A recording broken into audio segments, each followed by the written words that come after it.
¿Qué tal? Buenas noches. Vamos a empezar a transmitir en esta noche y les voy a agradecer que me sigan a través de las diapositivas que van a estar viendo en su pantalla.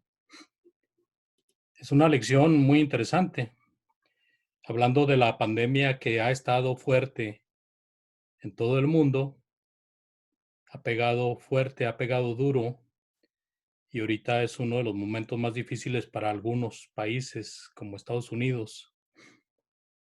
Estados Unidos, casi todos los que vivimos ahí conocemos a alguien que ha sido infectado, si no es que algunas personas. Hay una recomendación del gobierno y de muchos de nosotros, y esa recomendación es de guardar distancia y de preferencia no asociarnos físicamente. Por esa razón, a mi esposa y a mí, nuestros hijos nos están constantemente animando a no salir. Mucho se ha dicho acerca de las reuniones masivas en edificios de las iglesias. Hay algunos que decidieron suspender las reuniones de la iglesia, otros decidieron reducir el horario, otros siguen reuniéndose casi normalmente, y ese casi significa están observando alguna distancia y no tienen contacto físico, como el saludo o el abrazo, el beso. Se sabe con claridad que el peligro estriba en que alguien puede contagiarme o yo puedo contagiar a alguien. Cualquiera que esté contaminado no lo sabe hasta los 14 días después de haberse contagiado.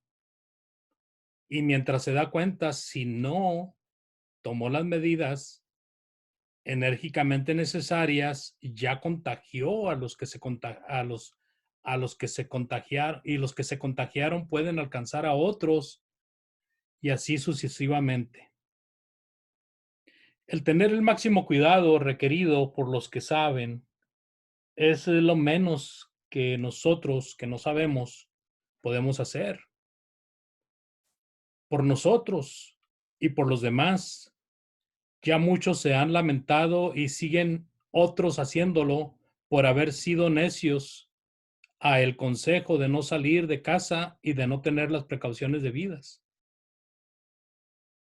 Hay hermanos, con seriedad lo digo, que están haciendo un papel de jueces y juzgan y acusan a quienes han decidido seguir los consejos para no buscarle tres pies al gato. Esto quiere decir para no meterse en problemas. En el caso de la pandemia, pues es no contagiarse. Pero ¿será que el seguir los consejos y seguir fieles no se llevan bien? O sea, que está peleada la prudencia con la fidelidad. Recuerdo un texto ahí en Mateo 10:16 y especialmente la segunda parte que dice: "Sean pues prudentes como serpientes y sencillos como palomas". Es un consejo que el Señor Jesucristo les está dando en el contexto de que van a ir a predicar a las ciudades. Sean pues prudentes como serpientes y sencillos como palomas. La prudencia, amados, marca un papel muy agudo, muy fuerte.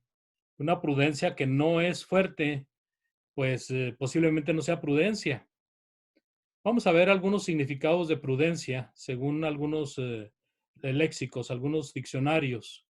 Por ejemplo, el diccionario teológico Bacon dice es cautela, cuidado y previsión sabia ante contingencias que son vistas solo parcialmente. Esta calidad del carácter maduro necesita que se lo ejercite en tensiones sociales delicadas, en el cuidado de la salud propia y la de aquellos por quienes uno es responsable, también en asuntos de finanzas y negocios. Pablo practicó la prudencia varias veces al ir silenciosamente a otro lugar cuando amenazaba la violencia y en su contra.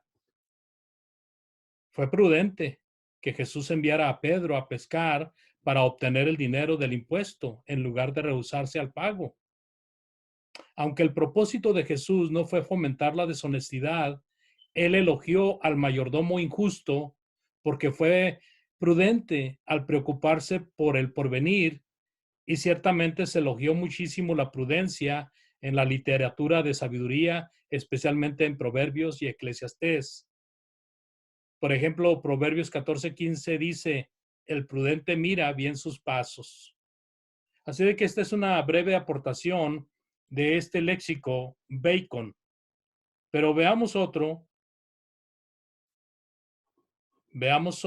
después de cortar esta página web que se metió, yo creo que hice el vínculo. Prudencia, este es el diccionario Box de sinónimos y antónimos. Prudencia, 1, sensatez, buen sentido, discernimiento, sabiduría, aplomo, cordura, seso, medida, juicio. Y lo contrario es insensatez, indiscreción, informalidad, descuido. Número 2, moderación, reserva, discreción, circunspección, tacto, comedimiento, cautela, previsión, parsimonia. Y lo contrario, insensatez, informalidad. Prudente es un adjetivo que se le aplica a una persona que es avisada, previsora, advertido, precavido, cauteloso, astuto, sensato, cauto, circunspecto, remirado, mirado, y lo contrario es imprudente.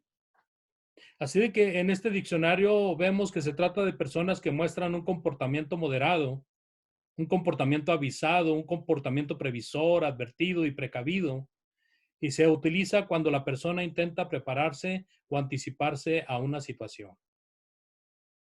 Discreto, también del número 2. Juicioso, cuerdo, mesurado, reflexivo. Lo contrario sería alocado, irreflexivo. Y una acción es prudentemente,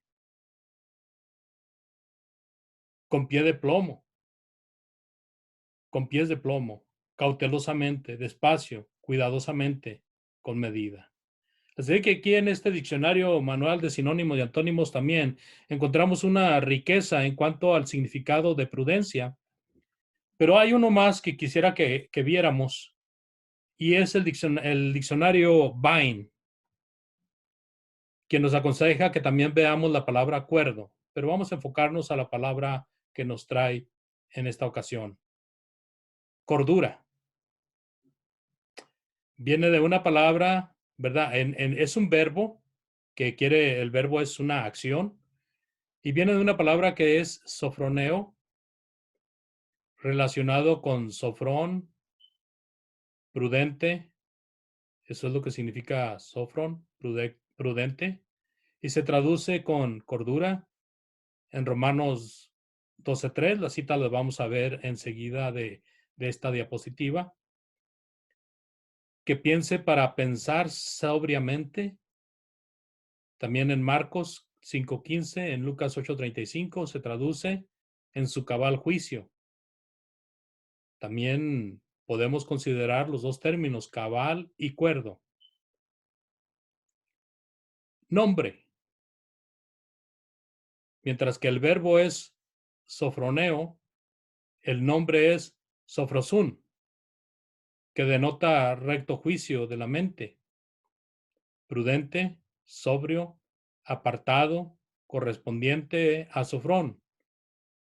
Y podemos ver Hechos 26-25, que lo vamos a leer, y palabras de cordura, que son dichas ahí en Primera de Timoteo 2:9 también, y Primera de Timoteo 2:15, habla de la modestia, que es el recto juicio, expresa prácticamente el significado, es aquel control interno habitual del yo, con su refrenamiento constante de todas las pasiones y deseos, que estorbaría que surgiera la tentación sobre estas, o en todo caso que surgiera con tal fuerza que venciera los controles y las barreras que aidos, o sea, pudor, le opusiera. Y se basa en trench, sinónimos. Así de que aquí tenemos un rico surtido del significado de esta palabra. Cuando hablamos de sofroneo, que lo veíamos en cuanto al significado que nos da Vine, y nos cita Romanos 12:3, en Romanos 12:3 dice, digo pues, por la gracia que me es dada a cada cual que está entre vosotros, que no tenga más alto concepto de sí que el que debe tener, sino que piense de sí con cordura, conforme a la medida de la fe que Dios repartió a cada uno. Se fija la palabra cordura, ¿verdad? Una persona que es prudente es una persona con cordura. También veíamos que nos citaba el capítulo 5, versículo 15 de Marcos. Dice, vienen a Jesús y ven al que había sido atormentado del demonio y que había tenido la legión sentado, vestido y en su juicio cabal, y tuvieron miedo. Juicio cabal, que tiene que ver con la palabra que nos ocupa. Aquí está hablando de cuando aquel endemoniado fue sanado por Jesús, que también lo encontramos en Lucas 8:35. Y salieron a ver lo que había sucedido y vinieron a Jesús y hallaron al hombre de quien habían salido los demonios, sentado a los pies de Jesús, vestido y en su cabal juicio, y tuvieron miedo. Cabal juicio, prudencia, cordura. Y el otro término que nos mencionaba también Vine y nos daba 3 textos también es sofrosun, sofrosune. Hechos 26:25, más él dijo, no estoy loco, excelentísimo Festo, sino que hablo palabras de verdad y cordura. La palabra cordura, prudencia. En 1 Timoteo 2:9, asimismo que las mujeres se atavían de ropa decorosa, con pudor y modestia. La palabra modestia, cordura. No con peinado ostentoso, ni oro, ni perla, ni vestido costosos. Y luego el versículo 15 habla de la mujer y dice, se salvará engendrando hijos, si permaneciere en fe, amor y santificación, con modestia. Otra vez, la palabra cordura, la palabra prudencia, modestia. Así de que estos textos nos han ayudado un poquito más y hemos entendido de que se maneja en la prudencia, la acción y el adjetivo. La acción, el verbo, y el adjetivo, el nombre. El verbo y el nombre van de la mano, porque a alguien que se le dice ese prudente, verbo, y lo es, entonces se le dice que es prudente, adjetivo, nombre, porque practica lo que se le recomendó. Entonces, cuando nosotros practicamos lo que se nos recomienda, nosotros venimos a ser con un adjetivo en nuestra vida, prudentes, sensatos. Por ejemplo, David, hombre de guerra, prudente en sus palabras. ¿Se fija cómo era conocido David? Un hombre prudente en sus palabras. ¿Por qué? Porque él practicaba la prudencia cuando hablaba. David practicaba la prudencia cuando hablaba. Eso lo encontramos en 1 Samuel 16:18. Pero luego vemos también Proverbios, capítulo 22, versículo 3, o el Proverbio 22, versículo 3. Prudente ve el mal y se esconde, dice. El prudente ve el mal y se esconde, mas los simples siguen adelante y son castigados. Vea a este hombre mencionado aquí en Proverbios 22:3. Es mencionado como un hombre prudente. Ese es su adjetivo. Es un adjetivo calificativo. La gente lo mira y lo califica de prudente. ¿Y qué hace este prudente? Este prudente ve el mal y se esconde. Pero luego menciona a otro nombre, otro adjetivo. Simples. Personas simples aquí tiene la connotación de ignorantes. Personas simples tiene la connotación de personas que no hacen caso. Mientras que el prudente ve el mal y se esconde, ¿qué hacen los otros? Bueno, siguen adelante y son castigados. Así de que aquí vemos dos adjetivos calificativos. Uno es llamado prudente y el otro es llamado simple. O otros son llamados simples porque siguen adelante y son castigados. Así de que vamos entendiendo un poco más acerca de este calificativo tan hermoso, acerca de la prudencia. Ahora podemos analizar un poco lo siguiente, algunos versículos. Por ejemplo, otra vez, el Proverbio 22:3 dice que el prudente ve el mal y se esconde. La pregunta sería, ¿qué pasaría si el prudente que sabe qué es lo malo no se esconde? ¿Qué pasaría? ¿Qué pasaría si ese prudente, en vez de esconderse, se asoma? Cuando tiene que esconderse, se asoma. Debe de esconderse. Esa es la prudencia. Ese es su carácter prudente, pero se asoma. ¿Qué le va a pasar? Bueno, lo mismo que a los simples. Son castigados, ¿verdad? Cuando uno tiene que esconderse, uno no debe de asomarse. No, no es un juego. Estamos hablando de algo serio, ¿verdad? En este caso de la pandemia es algo muy serio. Y entonces, si no debemos de salir, pues no salgamos. Sé indudablemente que muchos tienen la necesidad de salir porque no tienen más de dónde tomar, de dónde agarrar, no tienen quien vea por ellos. Entiendo, pero ¿qué de los que pueden y no lo hacen? ¿Sí me explico? Ahora, la recomendación es cuando tenemos que salir, ¿cuál es la recomendación? Una una distancia bien marcada para que no haya contagio, para que no vayas a contagiarte, para que no vayas a contagiar a otro, porque a lo mejor tú andas contagiado. No es por amor a ti mismo, es por amor al otro, es por el amor mutuo, es por el amor recíproco.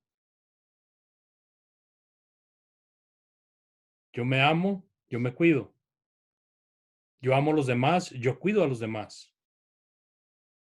En Proverbios 23 del 1 al 3, Proverbios 23 del 1 al 3 dice, cuando te sientes a comer con un gobernante, considera bien lo que está delante de ti y pon cuchillo a tu garganta.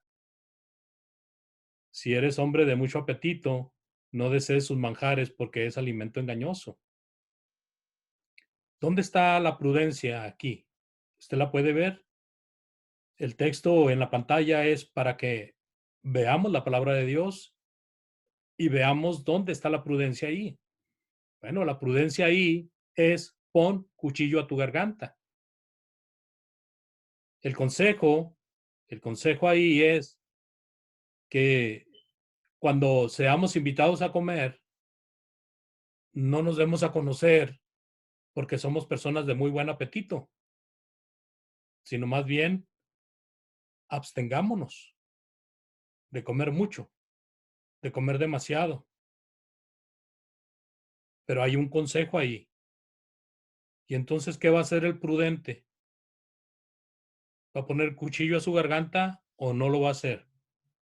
¿Qué significa va a abstenerse de comer mucho o no lo va a hacer?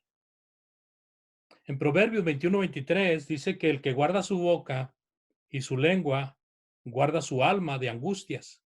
Proverbios 21:23, el que guarda su boca y guarda su lengua guarda su alma de angustias. ¿Cuál es el consejo aquí? No hablar demasiado, no hablar mucho, especialmente si sabes que hablas mucho, especialmente si sabes que a veces estás hablando y no estás pensando lo que estás diciendo. ¿Cuál es la prudencia? Bueno, estás conservando tu alma de preocupaciones. Cuando uno se va de la lengua, hermanos, tiene mucho de qué preocuparse. Pero si uno piensa antes de hablar, si uno reflexiona antes de hablar, el alma de uno descansa. La preocupación no tiene fuerza. Así de que Aquí el proverbio es muy apegado a lo que menciona Santiago también, que todo hombre sea tardo para hablar y pronto para oír. ¿Se fija? Pero esa es la prudencia. Guarda, guarda, ¿verdad? Guárdate de hablar. ¿Y cuál sería la imprudencia aquí? Bueno, pues a mí me han dicho varias veces que yo hablo mucho y luego no sé ni lo que hablo, pero a mí no me interesa eso. A mí lo que me importa es hablar como chachalaca. Y sale uno, hable y hable. Y entonces luego tiene uno muchos problemas. Primero, no hay edificación para el que te está oyendo. Segundo, a lo mejor ya dijiste algo incorrecto. Así de que si guardas tu boca y tu lengua, guardas tu alma de angustia. Guardas que tu vida no esté angustiada por algo que dijiste sin pensar. También es muy importante acordarnos del consejo. Piensa bien lo que vas a decir, porque te puedes arrepentir. Como también se dice muchas veces, piensa bien lo que vas a hacer, para que no te vayas a arrepentir. Entonces, esos son los consejos de la palabra de Dios. Analizando un poquito estos textos en cuanto al fondo de la prudencia, en Hechos capítulo 14, versículos del 5 al 7, dice, y cuando los gentiles y los judíos, con sus gobernantes, prepararon un atentado para maltratarlos y apedrearlos, los apóstoles se dieron cuenta de ello y huyeron a las ciudades de Licaonia, Listra, Derbe y sus alrededores, y ahí continuaron anunciando el evangelio. Fíjense, aquí está Pablo y Bernabé predicando a los gentiles y a los judíos con sus gobernantes, y ellos viendo el éxito de los apóstoles, en este caso era Pablo y Bernabé, prepararon un atentado para maltratarlos y apedrearlos. Y aquí está viendo una confabulación de gentiles con judíos para extirpar a esos hombres que hablaban de Jesucristo el Señor.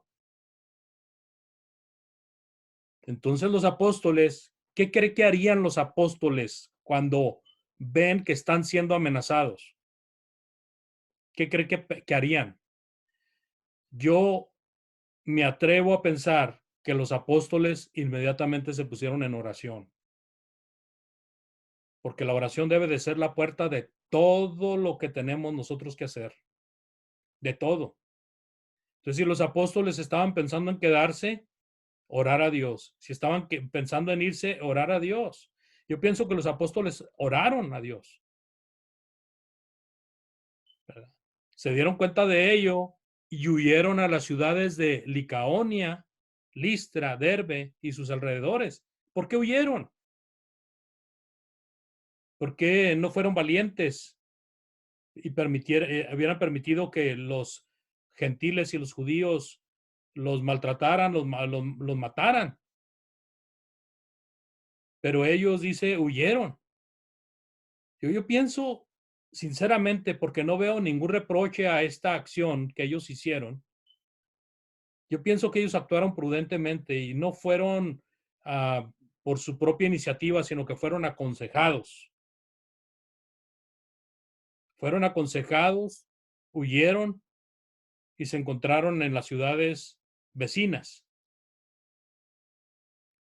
anunciando el Evangelio. Muchas veces nosotros tenemos que movilizarnos por cualquier circunstancia, pero aquí lo importante es que anunciemos el Evangelio. Recuerdo la persecución que se desató en Jerusalén, donde los hermanos fueron esparcidos e iban predicando el Evangelio por donde quiera que iban. Pero aquí me llama la atención Pablo y Bernabé. Los están amenazando los gentiles y los judíos. Y entonces se juntan con los hermanos. Estoy hablando de una escena hipotética. Se juntan con los hermanos y empiezan a dialogar con los hermanos. Díganse, hermanos, que pues aquellos nos quieren hacer daño. No les gustó lo que dijimos del Señor y nos quieren hacer daño. Ya oramos a Dios y lo más prudente es que nos vayamos. Imagínense a personas como nosotros, hermanos como nosotros. ¿Qué pasó, Pablo? ¿Qué pasó, Bernabé? Pues no que muy siervos del Señor, no que muy fieles, no que tienen ustedes mucha fe, ¿por qué no aguantan, vara? El Señor los va a proteger, el Señor no va a permitir que les pase nada. Se fija, cuando la verdad de las cosas es que si los apóstoles huyeron, aconsejados por el Espíritu Santo, es porque lo prudente era la huida. Eso era lo prudente. No había por qué exponerse a más, no había por qué tentar a Dios ni probar a Dios. Si sabían bien lo que les iba a pasar por estar ahí, pues indudablemente ellos hicieron lo correcto, ¿verdad? Y continuaron anunciando el Evangelio. Ahora, allá en Hechos capítulo 9, 23 al 25, hablando de Pablo, Hechos 9, 23 al 25, después de muchos días, los judíos tramaron deshacerse de él, pero su conjura llegó al conocimiento de Saulo, y aún vigilaban las puertas día y noche con el propósito de matarlo. Pero sus discípulos, ¿quiénes? Sus discípulos lo tomaron de noche y lo sacaron por una abertura en la muralla bajándolo en la canasta. ¿Pecarían? ¿Por qué no los enfrentas, Pablo? ¿Por qué no les dices, Cristo los ama, Cristo vino a morir por ustedes? ¿Por qué no le hiciste eso, Pablo? ¿Por qué no le seguiste predicando el Evangelio a esas personas? Lo tomaron de noche y lo sacaron bajándolo, ¿verdad? En una canasta, protegiéndolo para que no le hicieran daño. Hermanos, el hecho de que Dios esté con nosotros, el hecho de que pues, seamos personas con fe, el hecho de que estemos fieles a Dios, no quiere decir que nunca vamos a estar en peligros tan así, que tengamos que correr, que tengamos que huir. Va a haber momentos en nuestra vida que tenemos que escondernos. Va a haber momentos en nuestra vida que vamos a tener que cerrar las puertas. Va a haber momentos en nuestra vida en que vamos a tener cosas que no nos gusta, pero que tenemos que hacerlas. En Marcos capítulo 3, versículos 6 y 7, por si estos ejemplos anteriores no son suficientes, dice en Marcos 3 del 6 al 7, pero cuando los fariseos salieron, enseguida comenzaron a tramar con los herodianos en contra de Jesús para ver cómo podrían destruirle. ¿A quién? A Jesús. Ah, caray, los fariseos se juntaron con los herodianos, o sea, eran enemigos y se juntaron para estar en contra de Jesús, para ser más fuertes. Y ellos estaban planeando cómo destruir a Jesús. Pero note lo que dice enseguida. Jesús se retiró al mar con sus discípulos y una gran multitud de Galilea le siguió y también de Judea. Nuestro Señor Jesucristo se retiró al mar con sus discípulos. La escena nos enseña de que querían matarlo, que querían destruirlo, y él se retiró. ¿Estaría siendo falto de valor el Señor Jesús? ¿O estaría haciendo lo que era correcto hacer? Lo que era aconsejable hacer. ¿Actuaría el Señor Jesús con prudencia o le faltaría la fe? ¿Actuaría con prudencia o dejó de ser fiel en ese momento? Es muy importante meditar en ello. Y así hay un sinnúmero, ¿verdad? Hay un sinnúmero de escenas y de pasajes que nosotros podemos considerar para saber que hay momentos en que vamos a tener que hacer cosas drásticas que no nos gustan hacer, porque no estamos acostumbrados o porque no es nuestro carácter. Pero algo que debe de prevalecer en el carácter de todo cristiano es la prudencia, la prudencia. ¿Qué decir de los que tuvieron que huir de Jerusalén? Mateo 24. En Mateo 24, el Señor Jesucristo les está hablando del fin de la ciudad de Jerusalén. Y dice del versículo 8 en adelante, y todo esto será principio de dolores. Entonces los van a entregar a tribulación y los van a matar y serán aborrecidos de todas las gentes por causa de mi nombre. Muchos van a tropezar, entonces les entregarán unos a otros y unos a otros se aborrecerán. Y muchos falsos profetas se levantarán y engañarán a muchos. Y por haberse multiplicado la maldad, el amor de muchos se va a enfriar. Mas el que persevere hasta el fin, este será salvo, dice el Señor. Y será predicado este evangelio del reino en todo el mundo para testimonio a todas las naciones, y entonces vendrá el fin.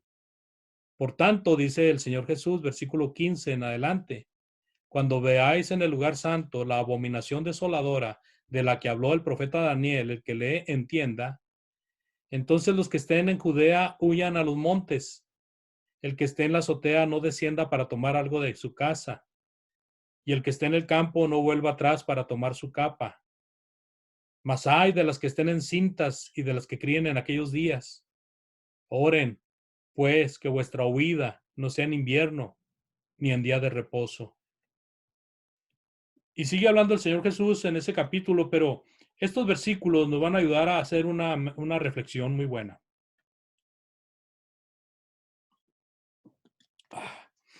Humedecer un poquito la boca porque se me reseca.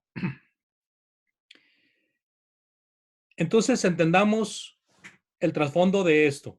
El trasfondo de esto es la destrucción de Jerusalén, ¿verdad? Y todo eso iba a traer dolores, todo eso iba a traer traiciones, iban a ser entregados a las autoridades, iban a ser aborrecidos por todas las gentes, por servir a Cristo, por hablar en el nombre de Cristo, y muchos se iban a tropezar, o sea, iban a encontrar obstáculos para seguir en el camino.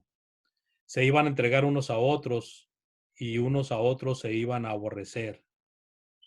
Y luego iban a dar paso a muchos falsos profetas, porque eso es lo que esperan los falsos profetas para tratar de levantarse. Y van a engañar a muchos, ¿verdad? El amor de muchos se va a enfriar porque la maldad es muy grande, mas el que persevera hasta el fin será salvo.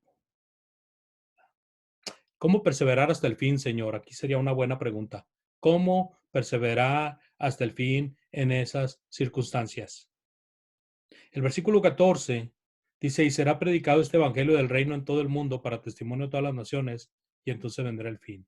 O sea, está diciendo el Señor Jesucristo que la destrucción de Jerusalén no iba a ser hasta que se cumpliera con el mandamiento de que todo de que el evangelio fuera predicado bajo todo el mundo, ¿verdad? Y esa fue la tarea de los apóstoles. Así de que la destrucción de Jerusalén fue en tiempo de los apóstoles. La tarea de los apóstoles era llenar el mundo con el evangelio de Cristo.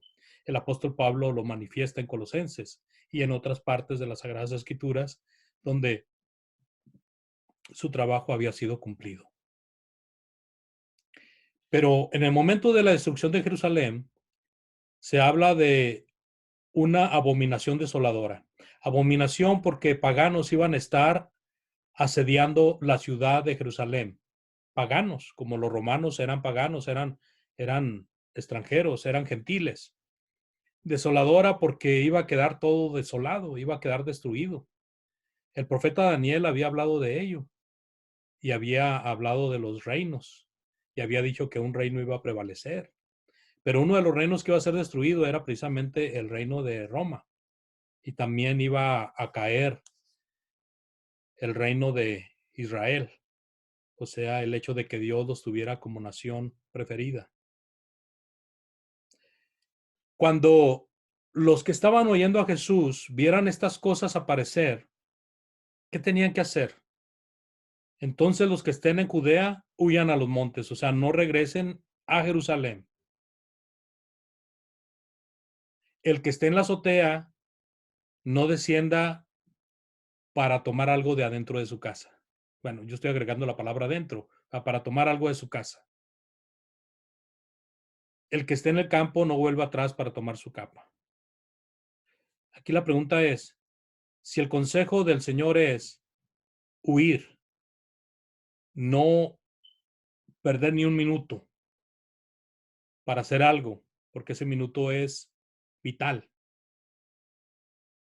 Y yo no hago caso, entonces si yo estoy en Judea y ya se acabó mi turno, ahora tengo que regresar a Jerusalén, pero escuché de que ya estaban los romanos ahí sitiando la ciudad, prudente o imprudente. ¿Cuál tenía que haber sido mi actitud? Huir a los montes. Si yo estoy en la azotea de la casa, vamos a decir que estoy en la azotea haciendo oración y me doy cuenta de que en ese momento se está sitiando Jerusalén, ¿qué voy a hacer? Bajar, entrar a mi casa, agarrar alguna ropa, agarrar alguna comida y salir. ¿Sería imprudente o prudente? Si yo estoy en el campo, que regularmente era fuera de la ciudad, y me dicen de que están ahí los soldados sitiando Jerusalén, pero yo traigo nada más mi ropa de trabajo, no traigo nada más, entonces yo tengo que ir a agarrar ropa y voy a tratar de agarrar ropa ahí a mi casa. Dice el Señor, no vuelva atrás para tomar su capa. Sería prudente o imprudente ir a la casa. Ahora, lógicamente que estos textos están en un contexto donde el Señor está usando la exageración para que vean hasta qué punto tenían que considerar las palabras que él estaba diciendo. Hasta qué punto se tiene que considerar las palabras de alguien que sabe lo que va a pasar y nos está diciendo, haz esto. No, pero que a lo mejor si tengo chance, un minuto, dos. No, a lo mejor sí tienes chance, pero no tientes, no tiendes a la suerte, no tiendes, o sea, que es mejor salvar tu vida o que te maten, ¿sí? Y luego dice el versículo 19, mas hay de las que están en cinta, de las que estén encintas, o sea, quiere decir las que estén embarazadas, o también aquellas que estaban criando en aquellos días, pobrecitas. ¿Por qué? Porque iban a tener que correr, o sea, aquí la premisa es, córrele, huye. Imagínense estas pobres mujeres. La mujer es la persona más fuerte en la familia en cuanto al lazo con los hijos. Una mujer se le muere un hijo y siente que se muere ella. ¿Usted cree que una mujer que estaba encinta ah, iba a dejar de estarlo o no podía? Y una que estaba creando niños, ¿usted cree que los iba a aventar para salir corriendo? Entonces, si meditamos nosotros en eso, veamos la urgencia que estos textos enseñan. Yo pienso el Señor Jesucristo está usando hipérbole ahí con el propósito de que lo tomen en cuenta, de que aquello no es un juego. Pero luego tenemos el otro punto donde dice el Señor que pidan a Dios que la huida, orad, dice, orad,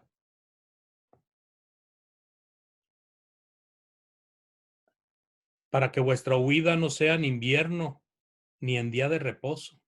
Imagínense. ¿Por qué, Señor?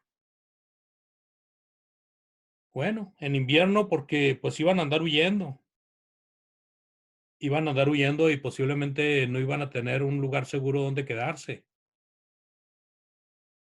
La mayoría iban a tener que estar en el campo.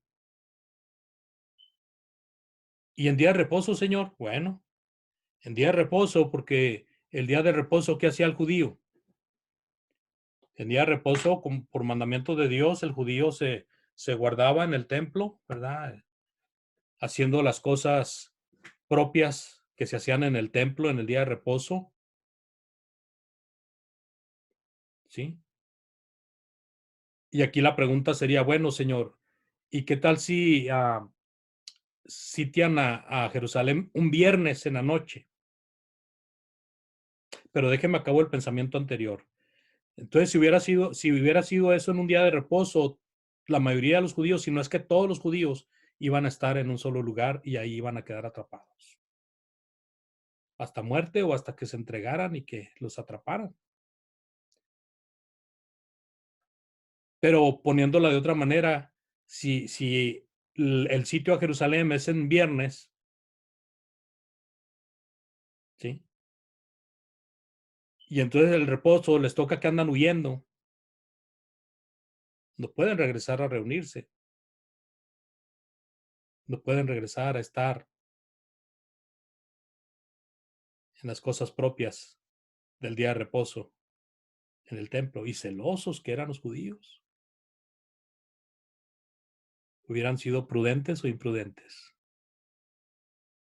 Piensa que hubieran actuado mal si los sorprendió la huida en día de reposo y no pudieron reunirse, no pudieron guardar el sábado en donde ellos se reunían. Entonces hay muchas cosas que pensar en cuanto a la prudencia. Lo importante aquí, el centro de la plática que estoy teniendo con ustedes, amados, es que veamos que muchas veces somos más exagerados, ¿verdad? Que lo que debemos de ser y actuamos de una manera inconsciente, sin tomar en cuenta la misericordia, sin tomar en cuenta la piedad, la ternura, el cariño que debemos de tener unos a otros. También podemos considerar la siguiente parte, que aquí ya no me está obedeciendo. Va, ya se paró. La siguiente parte, amados, déjenme ver.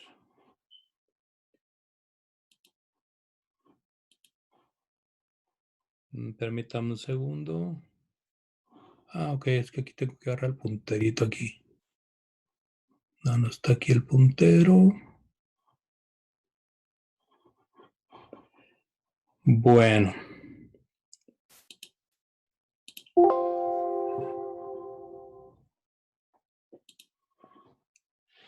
La siguiente parte, ya como conclusión, después de haber visto estos pasajes de Jerusalén, pues le invito a que veamos esta conclusión que tengo para terminar con esta plática. La conclusión es simple y sencilla. ¿Está peleada la prudencia con la fidelidad? Yo digo que no. La prudencia es mandada por Dios y la fidelidad también. En tiempos de pandemia se tiene que tomar medidas drásticas. Dios registró un sinnúmero de cosas y de casos en los cuales fue mejor huir. No mostramos ni el 1 ni el 2% de los casos que hay, hermanos. Hay que saber distinguir cuando es necesario guardarnos y cuando no es necesario. Decía, tengamos cariño a nuestros hermanos. Oremos para que Dios nos ayude con estos enemigos casi invisibles como esta pandemia que viene uno a enterarse de que está uno contagiado hasta después de los 14 días. Y cuando nosotros decimos, yo tengo fe en Dios que no me voy a contagiar, estamos prácticamente diciendo que si hay hermanos que han sido contagiados es porque no tenían fe. Mucho cuidado, por favor. Si yo digo, yo me voy a reunir en el lugar de reunión y vamos a reunirnos como iglesia, como una reunión formal, pero vamos a tomar las medidas necesarias porque nosotros no le tenemos miedo a la pandemia. Mucho cuidado. ¿Por qué? Porque estamos diciendo que los otros hermanos sí tienen temor. Y creo que todos, tanto aquellos que dicen que no como los que sí, todos debemos de tener temor a esta pandemia. Y Dios no nos prohíbe y Dios no nos impide que nosotros guardemos las medidas necesarias para evitar contagiarnos. Él sabe, Él sabe. Así de que, amados hermanos, si usted se reúne en el edificio, está bien, tome las medidas necesarias. Dios lo cuide y lo proteja. Si algunos hermanos han decidido no reunirse hasta que esto pase, hay muchas cosas que pueden seguir haciendo, hermanos. No van a estar reuniéndose como el mandamiento lo dicta, pero hay muchos mandamientos que pueden cumplir. Es más, yo les soy sincero, hay muchos mandamientos que no los hacemos cuando tenemos la facilidad de reunirnos. Y no estoy diciendo de sustituir unos por otros, porque tampoco se trata de eso. Pero se trata mucho de reflexionar en qué es lo que me está faltando hacer y qué puedo hacer. Mucho trabajo, hermanos. Aún en la casa, en las cosas de Dios, hay mucho por hacer. Piense, por favor. Piense en cada uno de sus hermanos. Piense en cada uno de los enfermos. Piense en cada uno de los que usted conoce, amigos. Piense en cada uno de los predicadores que usted conoce. Piense en cada uno de aquellos que aman la obra y que luchan porque la obra siga adelante. Piense en aquellas hermanas que están solas, que son viudas. Piense en los huérfanos. Piense, piense y haga algo. Hay mucho que hacer. Hay mucho que hacer. Yo les pido que meditemos todos en esas cosas y que me acompañen en una oración para despedirnos, agradeciéndole siempre por su atención. Oremos. Gracias, Dios, por tu amor y tu misericordia. Ayúdanos, Señor, a seguir adelante. Bendice a todos nuestros hermanos y aquellos que están enfermos. Dales la salud, Señor, si es tu voluntad. Ayúdanos a estar despiertos en tu camino, Señor, y a hacer cosas que te agraden, Padre. Y permite que este pasaje que estamos viviendo pase pronto, Señor. Que se haga tu voluntad en todas las cosas, Padre, y permítenos seguir hablando de tu palabra por estos y por otros medios que tenemos también. En el nombre bendito de Cristo, nuestro Salvador. Amén. Gracias, amados. Dios les bendiga.